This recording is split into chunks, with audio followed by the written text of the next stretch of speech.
ইসলাম বলে প্রথম সন্তান কন্যা সন্তান হলে ঘরের মধ্যে বরকত আছে না নাই?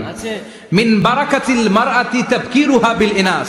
একটা মেয়ের মধ্যে বরকত বেশি না কম কেমনে বুঝবেন? তার প্রথম সন্তান যদি মেয়ে হয় তাহলে বুঝবেন এই মেয়েটা বরকতওয়ালা মেয়ে। এই মেয়ে আপনার জীবনে অনেক কিছু নিয়ে আসবে। সুবহানাল্লাহ কইতে পারেন না? কিন্তু অনেক ডাকাইত আছে, মেয়ে হইলে অখুশি হয়, ছেলে হইলে পাড়ার সবারে জিলাপি খাওয়ায়, পাড়ার সবারে মিষ্টি খাওয়ায়, মেয়ে হইলে কিচ্ছু খাওয়ায় না, আছে না নাই? কিন্তু আমরা মেয়ে হলে খুশি হব। তার মানে কোন ঘরে যখন মেয়ে আসে আল্লাহ বলে ঘরটা বরকতময়। মেয়েটা যখন বড় হতে শুরু করে মেয়েটা ভাইয়ের জন্য বরকতময়। মেয়ে যখন বিয়ের উপযুক্ত হয় বাবার জন্য বরকতময়। 2 মেয়ে মানে বাবার 2 জান্নাত, 3 মেয়ে মানে 3 জান্নাত। সুবহানাল্লাহ। আবার যখন স্বামীর কাছে যায় ইসলাম বলে ওই স্বামী আল্লাহর কাছে সেরা, যেই স্বামী বউয়ের কাছে সেরা।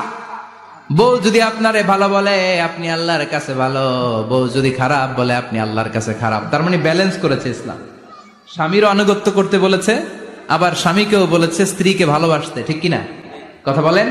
এবার এই মহিলা গর্ভবতী, ইসলাম বলে সন্তান ভূমিষ্ঠ করতে যে যদি কোনো মা ডেলিভারি কেসে হসপিটালে মারা যায় কিংবা বাসায় মারা যায়, কিয়ামতের দিন ওই মহিলাকে শহীদদের কাতারে দাঁড় করায় দিবে কে?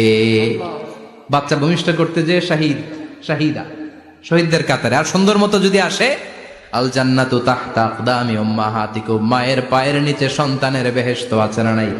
জোরে বলেন। এজন্য ইসলাম বলে খবরদার, মায়ের মর্যাদা সবচেয়ে বেশি।